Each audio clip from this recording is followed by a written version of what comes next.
2013 में केदारनाथ में आई बाढ़ हिमालय के इतिहास में आई अब तक की सबसे भयानक तबाही थी। बादल फटने के कारण हुई तेज बारिश को इस तबाही का कारण बताया गया था। इस घटना ने उत्तराखंड सहित पूरे देश के हालात बदल दिए थे। इस घटना में 5000 से भी ज्यादा लोगों ने अपनी जान गंवाई थी और हजारों लोग बेघर हो गए थे। उनमें से हजारों लोग तो ऐसे थे जिनका आज तक कुछ अता पता नहीं है।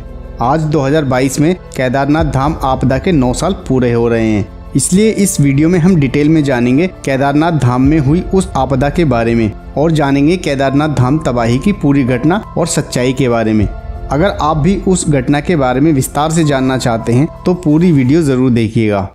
दोस्तों 2013 में 14 मई को केदारनाथ धाम कपाट खुलने और यात्रा शुरू होने के लगभग एक महीने बाद 13 जून से 17 जून के बीच उत्तराखंड राज्य में काफ़ी बारिश हुई थी। आमतौर पर मानसून के दिनों में होने वाली यह बारिश सामान्य बारिश से काफ़ी ज़्यादा थी। ऐसी बारिश वहाँ के लोगों ने पहले कभी नहीं देखी थी।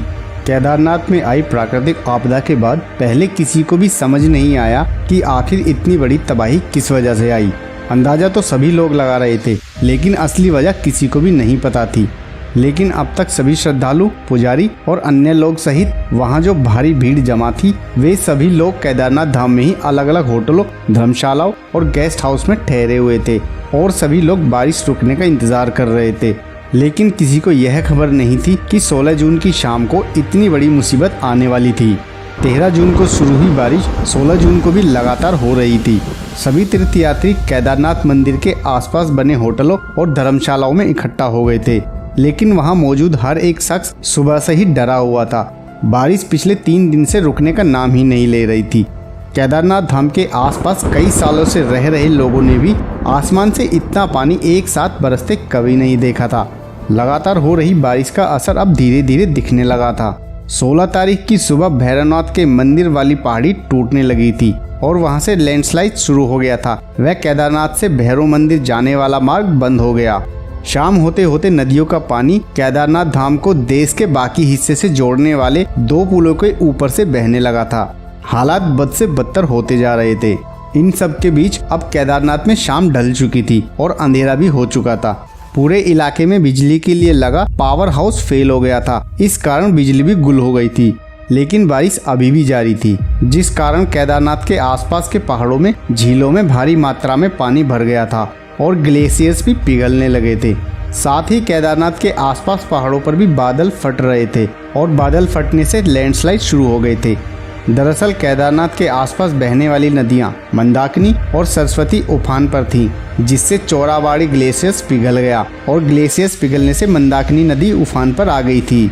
भारी बारिश और ग्लेशियर्स पिघल जाने की वजह से चोराबाड़ी झील में एक साथ पानी का स्तर बहुत अधिक बढ़ गया था और यह झील फट गई थी।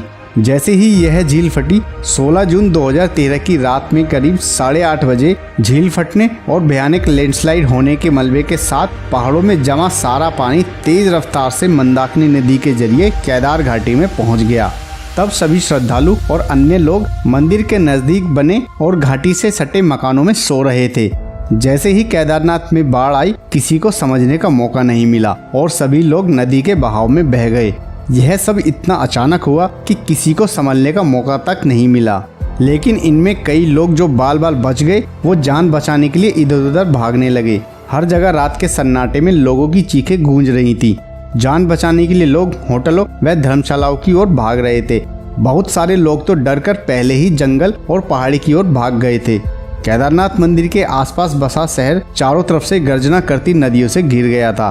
केदारनाथ घाटी में हर तरफ चीख पुकार मच रही थी। बहुत सारे लोग बाढ़ के पानी के साथ आए मलबे में बह गए और जो लोग जिंदा बच गए उन्होंने जैसे तैसे और डर के साए में पूरी रात काटी।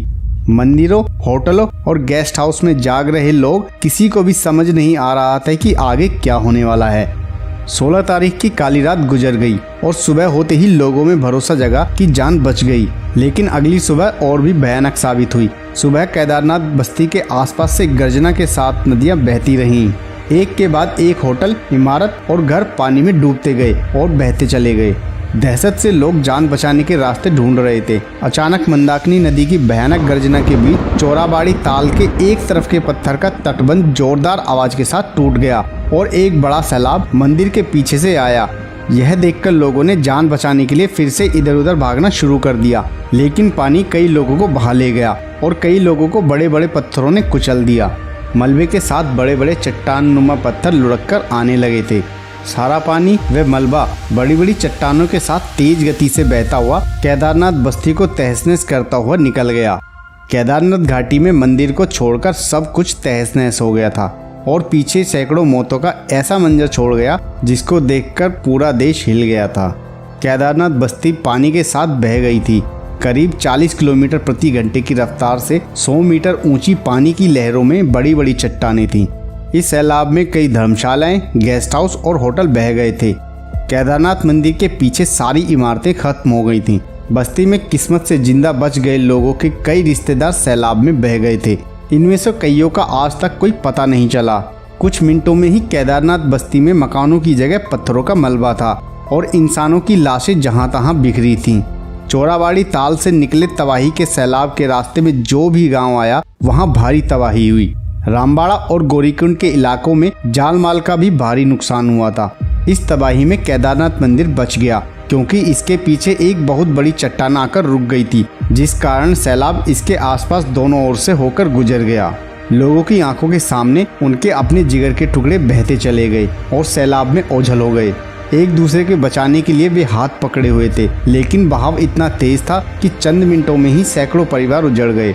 एक एक परिवार के कई लोग लापता हो गए थे। केदारनाथ में जिंदा बचे लोगों के लिए खाने पीने के लिए भी कुछ नहीं था। जिन लाशों का पता नहीं चल पाया उनके रिश्तेदार आज भी उनके लौटने का इंतजार कर रहे हैं। इसके बाद 18 जून को मौसम साफ हुआ और सब लोग पानी के कम होने का इंतजार करते रहे, लेकिन जब पानी कम हुआ तो एक और भयानक नज़ारा सबके सामने था। अब तक जिंदा बचे लोगों ने केवल पानी में बहते लोगों को देखा था, लेकिन पानी कम होने पर जहां तहां लाशें पड़ी थीं। कुछ शव तो सतह पर थे, लेकिन अधिकतर शव चारों ओर फैले मलबे में दबे हुए थे। जगह जगह पत्थरों और खंडरों में लाशें फंसी थीं। चारों तरफ बहुत ही डराने वाला और मन को खराब करने वाला दृश्य था। दोस्तों, केदारनाथ त्रासदी अपने पीछे ऐसी अनेक दर्दनाक जिंदगियां और कहानी छोड़ गया जिसे सुनकर या याद कर आज भी लोग सिहर उठते हैं। 16 जून 2013 की वह रात कुदरत के कहर की ऐसी रात है जिसे कभी नहीं भुलाया जा सकता। 9 साल गुजर गए, लेकिन उस तबाही का मंजर देखकर आज भी लोग दहशत से भर जाते हैं। केदारनाथ में हुई भारी तबाही की खबर से पूरा देश सन्न रह गया था। सैटेलाइट से जारी तस्वीर में केदारनाथ का नज़ारा डरा देने वाला था। जहां पूरी बस्ती बसी थी वहां सिर्फ मलबा ही नजर आ रहा था। तबाही के बाद इस महाप्रलय में कितने लोग मारे गए थे इसका सही आंकलन भी नहीं हो पाया था।